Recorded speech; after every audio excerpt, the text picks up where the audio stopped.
Good morning and welcome to the Masterclass sessions. Over the coming months, we will be featuring professionals and craft experts from across the UK to help Rotarians develop their media skills.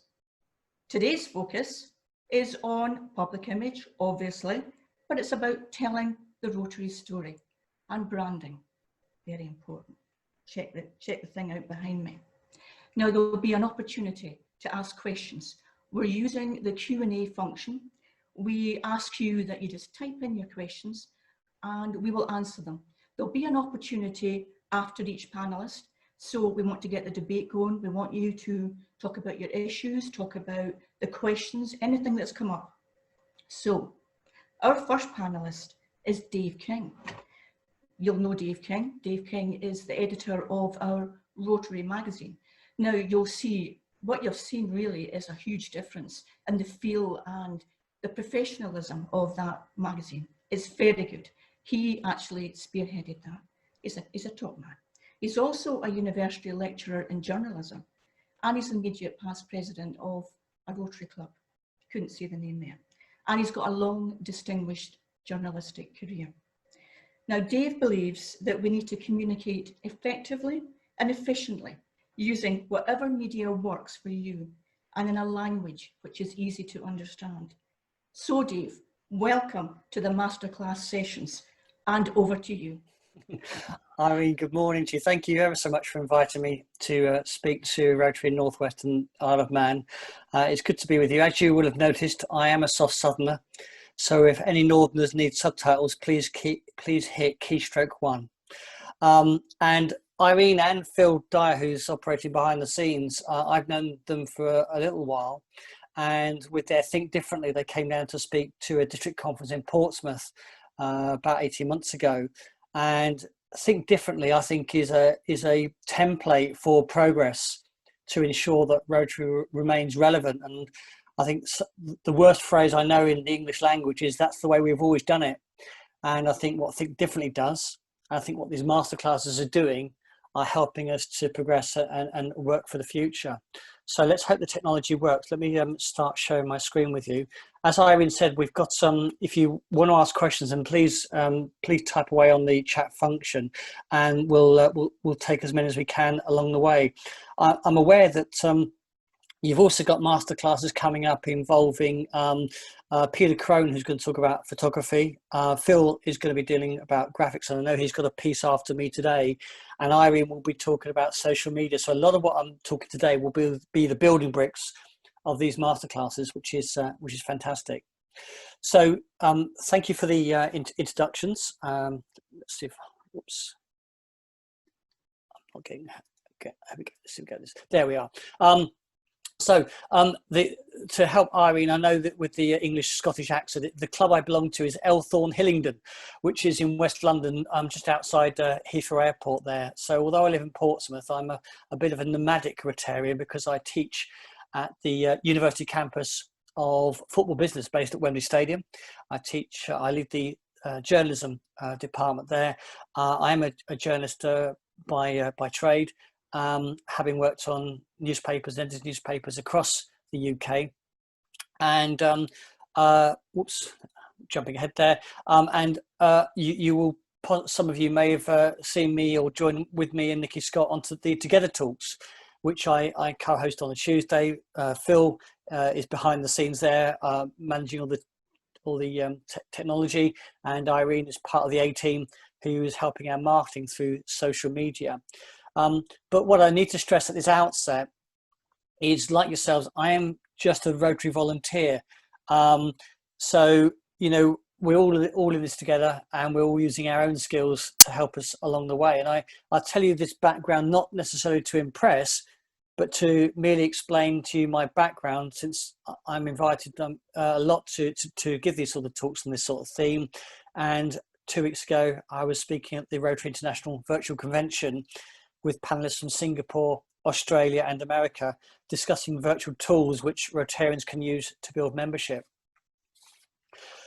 So that leads me on to this slide, because I don't need to tell you how COVID-19 has changed our lives in an unprecedented way. It's the biggest societal shift since the Second World War, but thank God for technology, because can you imagine how the world would have coped with lockdowns and restricted movement without technology?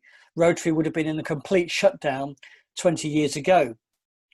But the one thing this pandemic has done is to change business practices for the future, which we have seen with the growth of these meetings, these Rotary meetings online. So those of you who were technophobes 3 months ago are now dab hands playing with your cosmic backgrounds on Zoom, and you know where the mute button is. These online forums are, in my view, a perfect shop window to showcase the work of our amazing organisation and reach out to a new audience, but we've got to innovate. In the UK, you know the figures as well as I do, 750,000 people have volunteered for the National Health Service during this pandemic. Hundreds of thousands more are engaged in essential community projects supporting the isolated and the vulnerable. So I'm sure you'll agree, aren't all of these people potential Rotarians? And so now isn't the perfect time to harness those volunteers to Rotary? And isn't digital the perfect platform to deliver those messages? And that's the reason that I'm talking to you today. The June issue of Rotary magazine is a showcase of what's happening in Great Britain and Ireland. And I'm particularly proud of this issue. I'm proud to be a Rotarian, seeing how individuals in their day-to-day jobs are on that front line. These colleagues are our heroes. They're serving on the front line to fight the pandemic. What the magazine is doing, what it's aiming to achieve, is to show a diversity of the demographic of Rotary across Great Britain and Ireland in a way which has not been done before. Now, some would say, and correctly, that this is not a true reflection of the demographic of Rotary, whose average age is around 69. But if we are to sell Rotary, if we are to promote our organisation as being made up of leaders, go-getters, dynamic people of action, then what better platform can there be than this? This is telling Rotary's story. And I know this is reflected by some of the stories I received from clubs in Lancashire and the Isle of Man. This is work which is striking at the heart of the community, where Rotary is making an impact in an unprecedented way, I have to say, and demonstrating its relevance during COVID-19. We are, after all, the world's largest humanitarian organisation with 1.2 million members, and we feature in more countries than McDonald's. And so we should not be backwards in coming forwards in telling our story. And just to quickly share with you, last night I was preparing some stories for next week because I write a lot of content for the Rotary GBI national website. And just to give you an example of two latest examples of some of the work that's going on within Rotary. Forth Bridges Rotary in Rosyth up in Scotland has set up its own COVID-19 response team, as has happened elsewhere. Their COVID team has been helping with shopping and collecting medication, as well as befriending as well as Rotarians befriending the vulnerable. And Kath Chorley, who's a founding member there, told me this. He said, shortly before lockdown, one lady we were visiting lost her dog, who was her main companion. When our member Izzy first visited, the lady said she couldn't be bothered to get her out of her pajamas each day.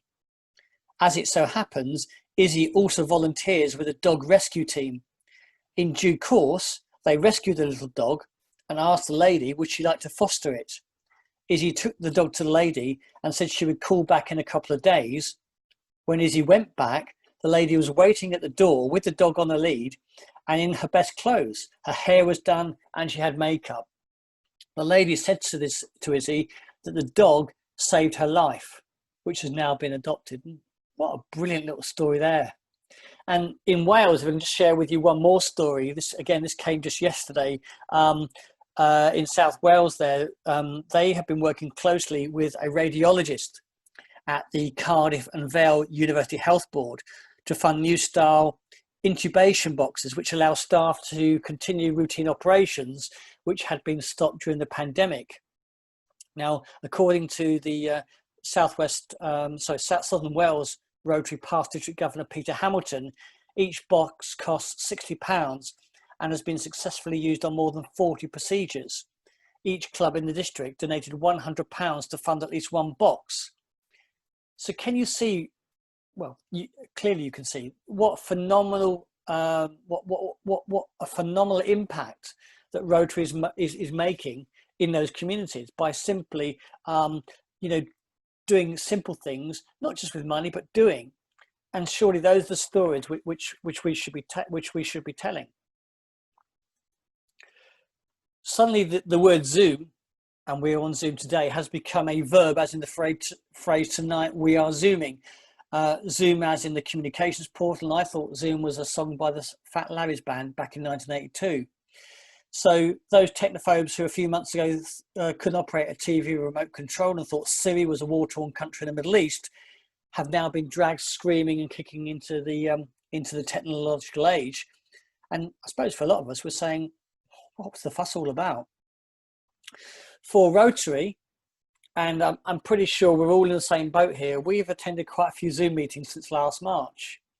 And, I've been a speaker at quite a few. And I'll be honest with you, it's been a curate's egg. Some have been good, well organised, the right netiquette has been observed, and decent conversations have been built around a strong speaker, and the meetings haven't dragged on too long either. However, other Rotary meetings on Zoom, I'll admit, have been painfully embarrassing. They were slow, they were stilted, you could hear someone eating their dinner in the background, and they had the charisma of cardboard. If I was a visitor to those Zoom meetings, and that's what's really great about Zoom, you can invite anyone into your forum who could be a potential new Rotarian or someone who may be invested in what you're doing. If I was a visitor, then I'm not sure that as a showcase for Rotary, some of those Zoom meetings were professional enough. Rotary clubs still have to find their feet to discover a format which works for those meetings. Now, this is a sidestep from my theme this morning, but it lies at the core of communication and how we communicate as Rotarians. When we talk about telling Rotary's story, Zoom is a strong medium of choice. The challenge is to make sure that we have the right appearance. So why have you invited me to speak this morning? Well, number one, I'm cheap. And secondly, maybe Anton Deck cancelled at the last moment. But maybe the timing is pertinent, because we are in the moment. We are in a moment of change, and we're in a moment of opportunity. And isn't that the rub? Through the coronavirus, people have found volunteering. They've understood, as we have always understood as Rotarians, the joy of volunteering. Doing something without getting paid, where you leave your ego parked back at home, but you just simply roll up your sleeves and you get involved. Suddenly, people are getting volunteering. And each and every one of those people, as I said earlier, are potential Rotarians. Because just imagine if Rotary could attract 1% of that figure of the 750,000 people who have volunteered for the NHS in the last 4 months, now that they have got a taste for volunteering. That would exceed the current membership figure of around 43,000 for Rotary in these Isles. Now, some may say that's a grotesque thought. Right now, we have people still dying from coronavirus. Nurses and doctors are still on the front line risking their lives, and we're talking about capitalizing on coronavirus. But also, they possess a threat to Rotary in some ways, because there are these community groups who are growing, who are self-contained, who sit outside of Rotary. And once coronavirus and the pandemic has passed, what are they going to be doing? And they may say, well, why should I bother, paying those, whatever it is, £120 a year to join an organisation? What's in it for me when I'm doing this for free? And these are some of the challenges. These are some of the messages we need to be thinking very clearly about over the coming weeks and months. And that's the reason why more than ever is vital that we are standing from the rooftops to tell Rotary's story. And it's why with your district, you need to make sure your public image is strong, focused, and in touch with other aspects of the structure within 1285. membership in particular. At the virtual convention 2 weeks ago, I was discussing virtual tools to engage members, and I said this: as Rotarians, you can have the most creative membership ideas, the most imaginative fundraising initiatives, and the most dynamic community projects. But if you're not telling the story properly, if your digital posts are filled with those mind-numbing Rotary acronyms, if your messages are about as engaging as a 1-hour squeaky violin recital from your favourite niece, and if you're not reaching the right audience, then what you're doing has about as much value as a chocolate teapot. So in telling Rotary's story, it's important to remember who is your audience. Think about it now. Think about with your messaging as a district and even within your own clubs, who is your audience? Who are you trying to reach? And what messages are you trying to deliver? And when you think about it, it's pretty diverse, isn't it? At the start, there are existing Rotarians. We should never underestimate the value of membership retention when we go seeking new members. But as we go outside, there is a whole battalion, a whole external audience of stakeholders to consider. Your local community, businesses are prime among those external stakeholders, not necessarily as new members, but actually to give a commitment to get involved with Rotary to help with projects. So as a Rotary Club, I throw back this question to you now. What are your strategic goals? Do you have, for example, a public image plan? Because that plan should be focused on regular engagement, tailoring a consistent message, a message which is relevant and one which grabs your audience. One size does not fit all. That's not a trite cliche. It's actually really important. So the message you deliver to an internal audience, to an internal Rotary audience, must be differentiated for the messaging that you give to an external audience. It stands to reason. So this all comes back to telling Rotary's story, because boy, do we have a story to tell. You know how people outside of Rotary perceive us and our communities. Many of those perceptions are wildly misplaced. So now is the time to change those misperceptions by being active in showcasing the valuable work which you are doing in your communities. This means adopting a proper, well thought out media strategy. And remember what I said earlier about chocolate teapots. And here are a few points to bear in mind. You know, I'll show you, I'll talk in a second about some ideas that you can take up here. Because when you look at the digital world, it is a bit like a digital sweet shop out there. There's so much going on there. You're thinking, well, where do I go? Where do I start? What do I do? But what you've got to remember is this: you are the gatekeepers of news. And I'll explain it this way. I started off in journalism back in the 1980s, in the days of typewriters, and where essentially the media, newspapers, myself as an editor, was the gatekeeper of news. So if you as a Rotary Club wanted to publicise information about what was going on in your community, you had, I guess, two choices. One was to use those old-fashioned printers and put some posters up around the town, or secondly, to contact your local newspaper, no websites, nothing digital at all, and to get something in the paper.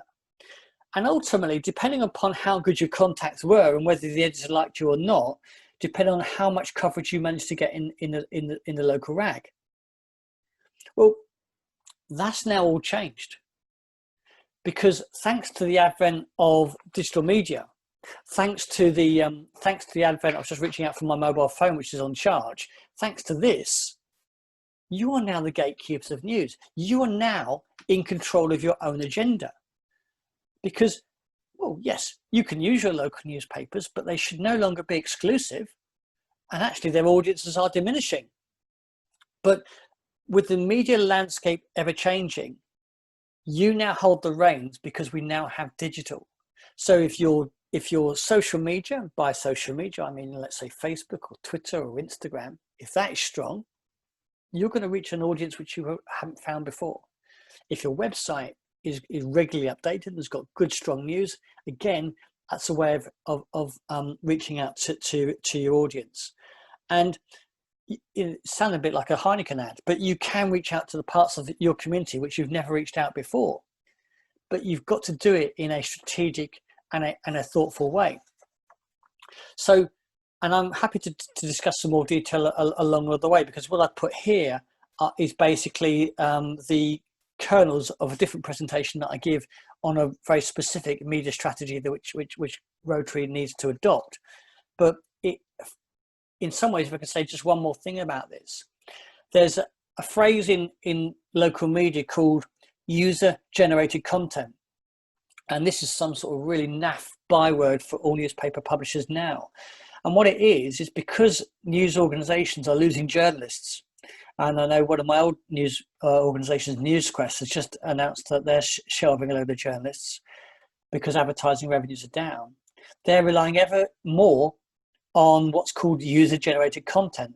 Now, in old days, that used to be readers' letters.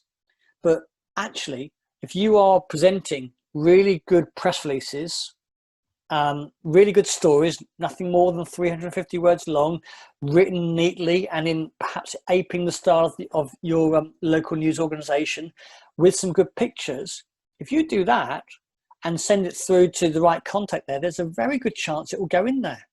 But it requires that research, it requires that forethought, it requires that, looking ahead and preparing something there.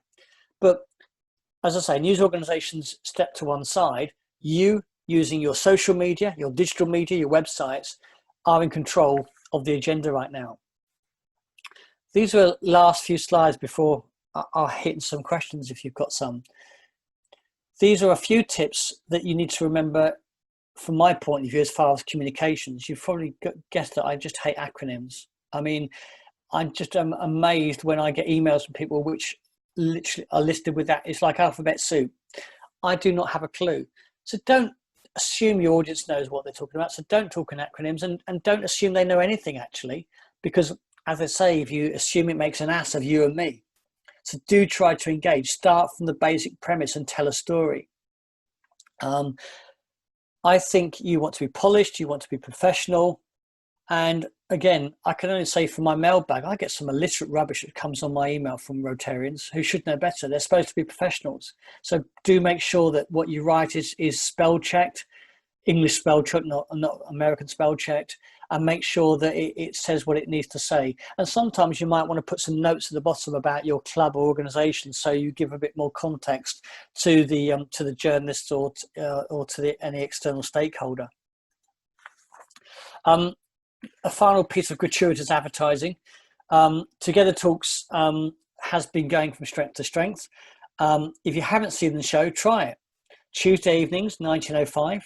We have some great speakers packed into a 40-minute showcase, which I co-host with Nikki Scott.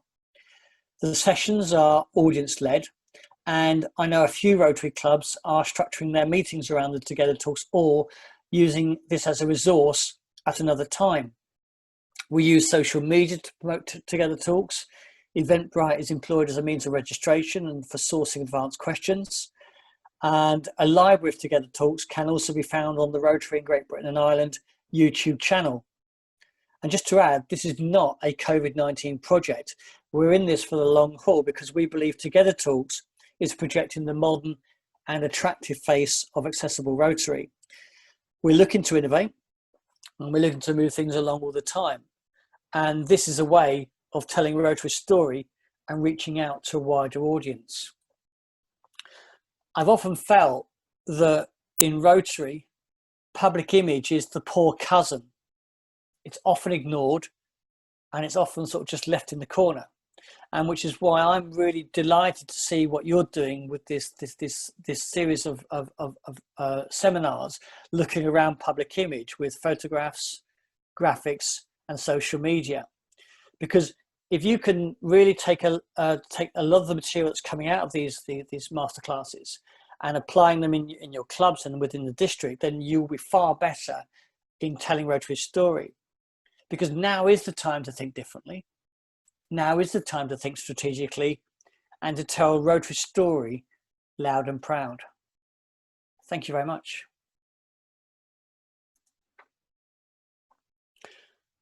Irene, do you want to go into some questions then? I've got a few that have come up here. Is that okay?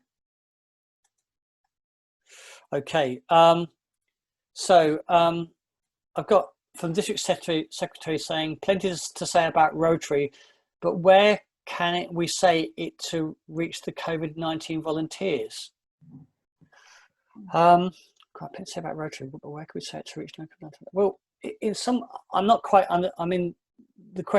sure of the question there, but you know, I suppose the question is how do we reach the Rotary? How do we reach those COVID-19 volunteers? And in a sense, that is all about your community. That's about your community, your engagement.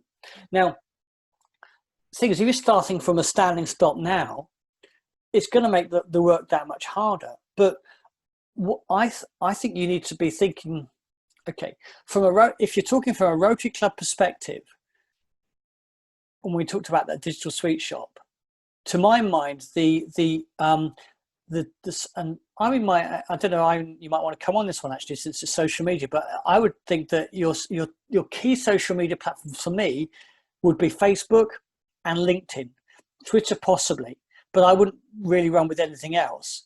And you're using those bits of social media as a way of reaching out, not just to the Rotary audience, but to an external audience as well, by means of signposting to your website, and also by actually having a conversation with your audience, by growing that audience, by inviting people to like your page and telling them the story of what your club is doing. Irene, what do you think? Yes, I mean, you're absolutely right, Phil. Dave, sorry. We talked about this just before we come on air. Part of our problem today is we're not going out there doing the projects. If we are, we're keeping it to ourselves. So all we are really posting nowadays are the squares, the celebrity squares, or the handing over of the chains. What we really need to get out to, if we want to engage volunteers, we've got to do something that's going to engage them. Showing celebrity squares won't engage them. The photographs of the presidents doing all sorts of things, actually that won't engage. Pictures, active pictures. And there's, you know, Rosemary Boardman, and Rosemary will be online, I know she will be. She's got lots of activities going on, but we're not publicising it just quite as well as we could.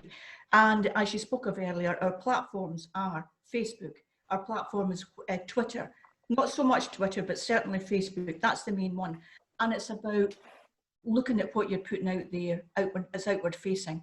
We don't want to put in all our nonsense into an inward facing Facebook page, but what we put out should be showcasing what the projects we're doing. So that's what I think about that. Irene, is Rosemary from Eccles? Is she the Eccles lady? She certainly is. Okay, I know who Rosemary is then. Okay, that's good. Yeah. And actually, I know Rosemary from about 6-7 years ago, because I started a project with Rosemary around hearing loops. And I know that the Eccles Club, I think Salford as well, Poynton actually, Rotary in particular, have been doing work around hearing loops. And in some ways, these are stories which we should be talking about, because you're absolutely right. I don't want to see pictures of chain handovers. That means nothing to people. It's this sounds really awful, but it's almost like vanity publication. We're publicizing, aren't we looking good? There will be a so what factor to the wider community. That's why I'm thinking about your audience. For the internal Rotary audience, yeah, I'm sure the handovers are fine, but to your external audience, it won't mean a thing. So it's about that messaging really. And I know you'll be dealing specifically with that, Irene, when you talk about social media as part of your masterclass later on this month. That's right. Okay. I've got a few more questions there. Quite a few questions have come in, Dave. Okay. One saying, do all clubs use the National Rotary website? I don't feel it's easy to engage potential new members with library pictures, and it's difficult to navigate for individual clubs. Interesting, that one. So as far as the national website is concerned, what can I say about that? There is a news section on the website, which is really my part there. So this is what I was writing last night, and that's where those two stories that I gave you from Scotland and Wales came from.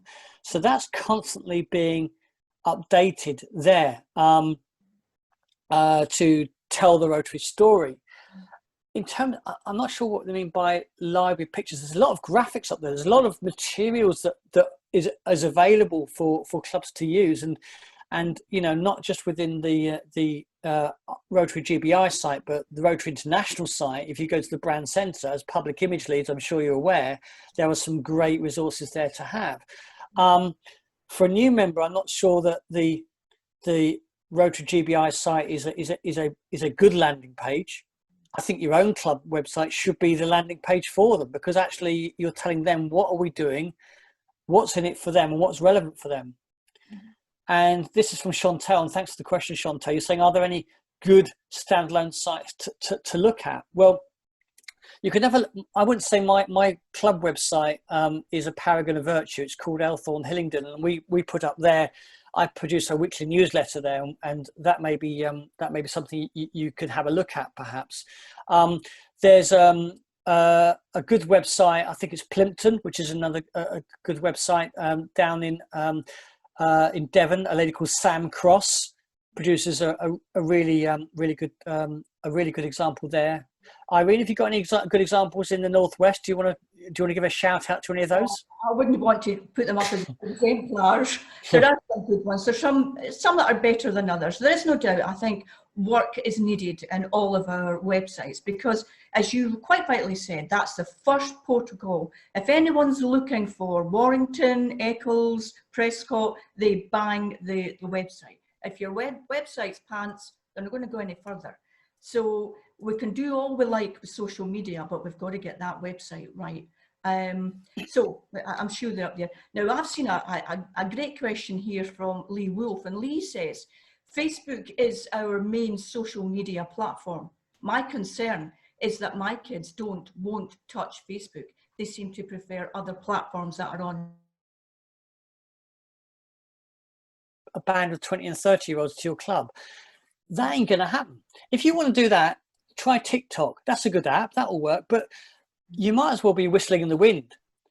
If my club, I don't know what your age of your club is, Irene. We've managed to get 3 new members in, which has reduced our average age to 60. Woohoo! Game on. So, but if I'm looking for members, I'm not thinking about my 28-year-old son to come and join my club. I would love to, but let's be realistic about this one. You know, in truth, actually, I'd probably push him to join Rotaract. That would be the better aim. So I think we need to think about, when I said about who's your audience, we need to be thinking about who are we reaching out to in membership terms as potential new members. And I would say you want to be going for the 40, 50 somethings. That needs to be the generation you're going to. Working professionals who maybe their kids are a little bit older, maybe they're starting to have a little more free time for themselves, because, you know, working professionals who've got young families are not going to commit to Rotary as much as we try to do it. So if we work with the base assumption that our target audience are 40 to 50 plus and beyond, the most natural fit for me is Facebook. Number one, because it's a much simpler and easily understandable format. There's not a set word count on it there. You can upload pictures and you can upload videos. And there are these awful algorithms which do restrict what you do and coverage there. But actually, it's a platform which really all members can understand. And if you get every member of your club to like your Facebook page, and if every member of your club invites all of their friends to like the page, you can do it. I took over our Facebook page last year. We had less than 200 likes on it. I've got over 1,000, 1,200 likes on our Facebook page by simply expanding that. So every time I'm telling a story about what's happening within my Rotary Club, it's now reaching not just 1,200 people, but it goes viral beyond them. So, sorry, long answer there. And Irene, you may have another thought on this, but I'm firmly of the belief, let's be realistic about this. Who are we trying to capture? And I think we need to be going for 40, 50 somethings and bring those into our club. And in doing so, we need to use a digital media which finds them. I mean, I agree with you there, Dave. I think it's very hard to try and engage the 20, 30-year-olds if you're all sitting there 50, 60, 70, 80. You know, it's very difficult. I would maybe go as far as to say you're looking at a 10-year gap between you. Maybe that's where you should start. If your average age is 65, maybe you're looking at the 55s. And if you get enough 55s in, you then attract the 45s.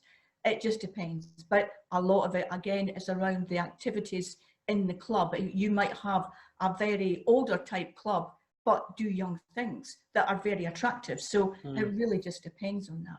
Now, I've seen a couple of questions on LinkedIn, one from Maria, one from Julia Smith. Wanting to know how we can expand on how Rotary would use LinkedIn, and wondering, saying, you know, this is a professional site. Now, I know the Together Talks are targeting the LinkedIn site. So how can we use LinkedIn a bit more, do you think, or can we? No, I think we can. I think LinkedIn is a really, really good site there. I mean, you see, I think you can use it personally. So I have about 3,500, 4,000 contacts on my LinkedIn site. So I post material on there about Together Talks. So again, that's having a good reach.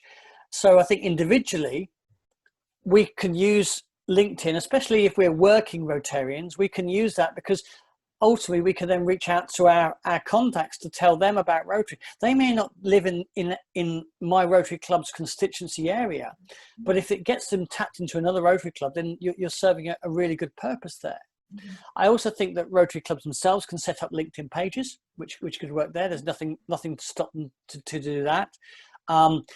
The difficulty is with all of this, Irene, is finding the time to do that and to find the resource within the club. Because, as I said to you in my last slide, that I always feel that public image is the poor cousin. It's the one that really doesn't get a lot of support. You know, there's a lot of focus on membership, a lot of focus on fundraising and projects and community and foundation. But when we get to public image, it's almost like, well, who's left? It's like the last people you pick in your football team. Who we got left? And they're inevitably pushed into public image.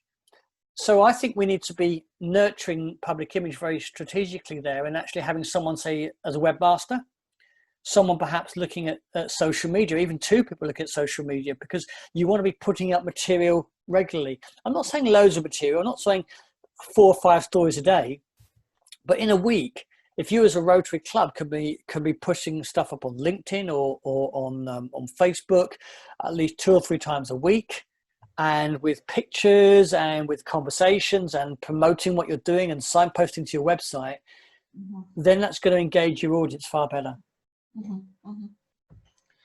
Now the questions are coming in thick and fast here. David Ellis from our club, everybody knows David. He talks about posting stories on other local digital platforms. They're cropping up all over. It's another way of communicating with our communities. Personally, you do what's right, you do what the right thing is, and where your connections are, and try and keep them is absolutely right. Yeah, and David's spot on there. I mean, there are a lot of, especially these interest groups out there. You know, there's lots of, so, you know, you should get involved in those forums and find out where they are. And probably your members, your club members are on those forums anyway. Let's say they're involved in a local history forum. Well, get on there. Tell them about Rotary, because actually, I mean, one of the best talks we had at my club this last year was we had some guy come and talk about local history. There, we had lots of people come on for that. We even had a guy talking about the history of 2,000 years of road signs. Sounds really dull, but we had a really good audience for that because people wanted to come and listen. So actually, yeah, David's spot on. These online forums are worth reaching out to, because these are like-minded people who are looking for things to do. Yeah, and there's a couple of statements and questions here, again from Maria and one from Herbert. So shouldn't we have links to all of our community groups on our website? And Herbert actually highlights this and says, the most effective way to engage with the various volunteer groups is to follow them on social media and join their discussions. He's quite right there. I think it's absolutely the clear Bob on it. No, I mean, Herbert's absolutely right, and Maria too. I think, you know, engagement with your local community groups, and getting involved in those discussions. But again, it's about doing it.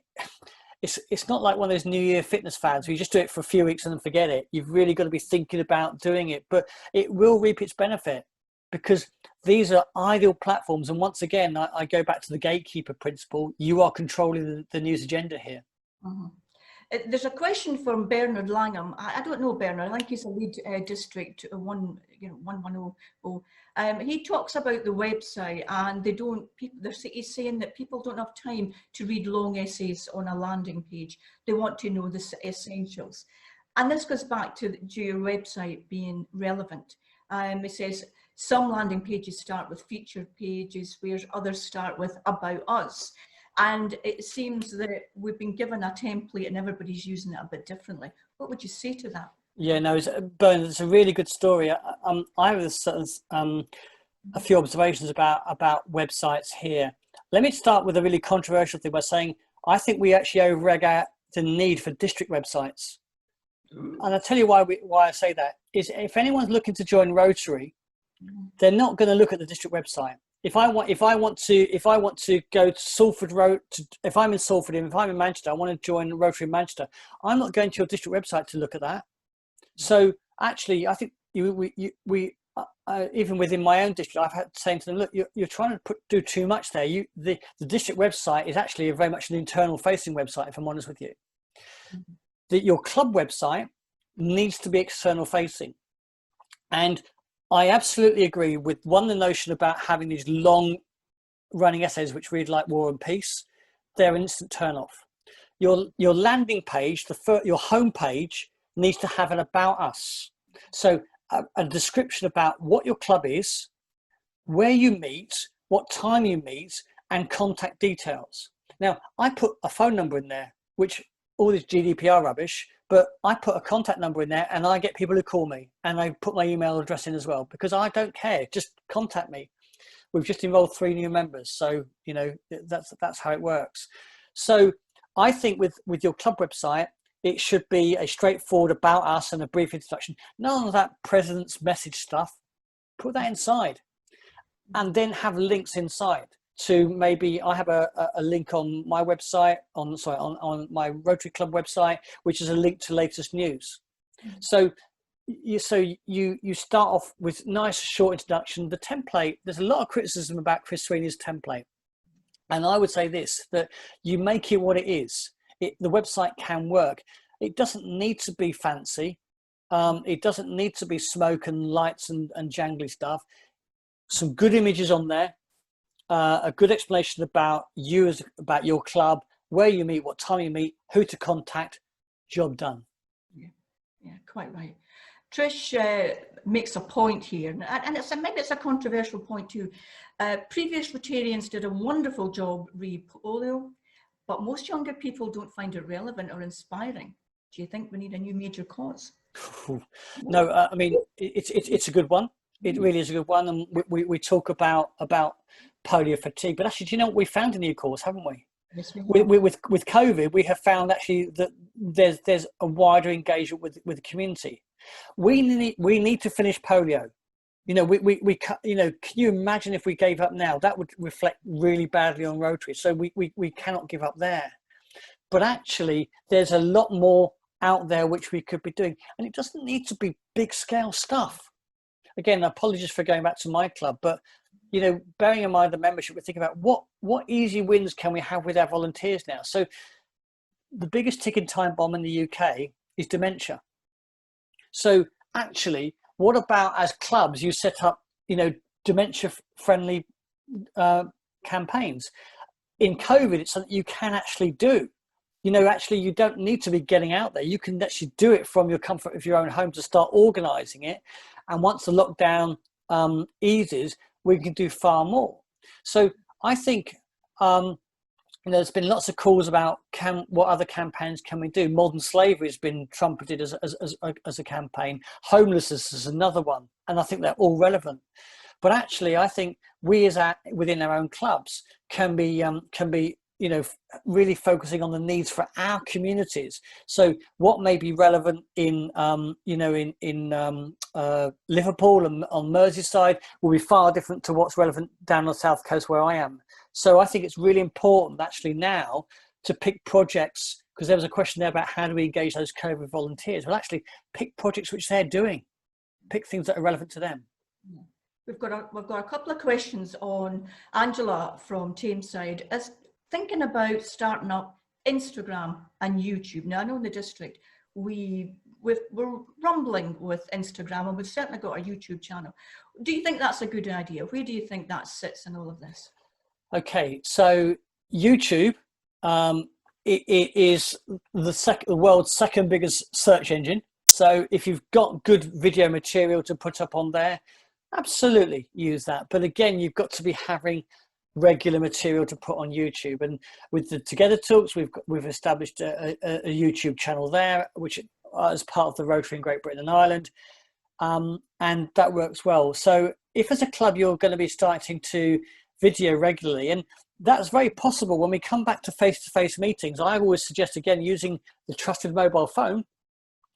If you've got a speaker at your meeting, when they finish, don't record necessarily his or her speech, but take them to one side afterwards and just ask them to basically you know, a minute, tell me about your charity or your organization, and then take that video, put it up on Facebook, and then you might want to put a library of your guests who you come to your club on your YouTube channel. Again, to a new member, it shows the diversity of speakers and why they should come to your club. Instagram, again, for those who don't know, and please, I'm not patronizing at all, Instagram is simply about taking a picture, images, and posting an image. It's just one image you can do, although there are a couple of like apps. One's called Pick, Play, Post, where you can put multiple pictures on this one sort of template and post it on Instagram. And you can also put a video on there too. You can use that as a means of reaching out. And Instagram is good, but again, I go back to the audience thing. Are the people you're trying to reach, do they use Instagram a lot? I don't believe they do. I think Rotrack does, and Rotrack, you know, should be using Instagram a lot. But equally, if you've got lots of stories to tell and it's very pictorial, again, none of those firing squad pictures of check presentations or chains being handed over, something a little more glamorous maybe. If you can use it wisely. So yeah, absolutely. But you've got to have the material. Just don't use it as some sort of like, you know, tick box. Oh, we've got Instagram, we've got YouTube, we're done. It doesn't work that way. I mean, that feeds into, there's a couple of comments from Rosemary Charles and Chris Hill Turton, talking about don't write off the 20 to 30-year-olds. And you're absolutely right. And, you know, Chris says, I joined Rotary last year and I'm 35. Oh, I'm jealous. I think there are many younger professionals that should be targeted. I think you're absolutely right, Chris. And same with you, Rosemary. I think we're not writing them off. I think we're being realistic. I think we have to think about another type of club for them. Because if you think about it, they don't want to come to the meet and eat clubs. They don't want that. They want something else. I don't write them off. Just think about what you're doing. I would just also add with Chris, and my remark is not patronising. Yeah, that's great, and I'd love to know why you came to Rotary, what attracted you. But the point is, you are not the norm. Mm-hmm. I'd love it if we got 30-year-olds, but where I'm coming from is you've got to adopt a media strategy which is focused and targeted. Now, if you try to do a one-size-fits-all, you're just going to dilute your message, and actually you're going to exhaust yourself. So I'm saying as Rotarians, and our clubs are much smaller, if we're having a specific public image strategy and you want the one that maximizes the results quicker, I'm saying use Facebook, use your web page and LinkedIn. And that's your starting for 10. Yes. Bernard again comes up and says, and maybe it's controversial, maybe it's not. Do you think we should get rid of the word club to show that we are not exclusive? Nationally, Rotary in Great Britain and Ireland doesn't use the word club. And if you are to ask Dennis Spiller, the past president, he is one of those, he was the guy who came with the Rotary 2 thing. He's very much against the notion of club, and I asked him why, and he says because it gives the wrong ideas to people. It gives an air of exclusivity to what we do, almost like Masonic. Mm-hmm. Now, personally, I don't agree. I don't agree. I actually don't have a problem with the word club, because actually I'm joining club. I love being part of a club. You know, that's what that fellowship I enjoy. So I think it's so in the literature which we produce nationally, you'll never see we use the word club. So I belong to Elthorne Hillingdon Rotary, not the Rotary Club of Elthorne Hillingdon. So I think it's up to each individual person. I actually see nothing wrong with the word club. Yeah. Okay, thanks for that. Now here's an interesting question. Kate has obviously been thinking about what's been said here today, and she says, I know you keep saying to publish information, stories every week, but what do you do if nothing is happening? What do you do there? How do we create these stories? So, well, this is it. It's not just about having stories. It's not about just telling stories. Yes, I appreciate they're not stories that are there. They may not even be your own stories, but actually what you might do is you might be looking elsewhere at other things that are happening around. So let's take, for example, last week, where Rotary International announced that there was a 7th area of focus, the environment. Mm-hmm. What can you as a club say about that? What you can maybe make a comment about that, about, you know, you could talk about some of the Rotary projects that are going on out there. You may see other posts from other clubs of great examples of what Rotary is doing. So you can share those. Mm-hmm. And, you know, we hope this summer that Nigeria will officially become polio free. Well, share that information too. Mm-hmm. So I think sometimes you can take stories from elsewhere within Rotary, from my magazine maybe, if you're short of something to include. Even the Together talks. You know, there's material that comes up there which you can promote. So come look, this is the modern face of Rotary. But the other thing to say is, why not have a conversation? So, taking my Rotary hat off, as the editor of a newspaper, what we used to do each day, the first thing I got my team to do is to say, I want you to float a question on Facebook every day. Let's have a discussion point, like, you know, should people be fined for littering? And you just have a discussion. So maybe you use your Facebook page as a discussion point about something that's happening within the world. Obviously, you stray away from politics, but you start you use that as a platform for a discussion. So you put a soapbox up and you have a discussion there. So it doesn't just have to be your own stories. It can be other people's stories, and it can also be discussions. And again, without wishing to promote ahead, or presume rather, I'm assuming, I mean, that actually with your social media, you'll be talking about some of these ways of actually using social media in a very practical way to post out there and get yourself heard.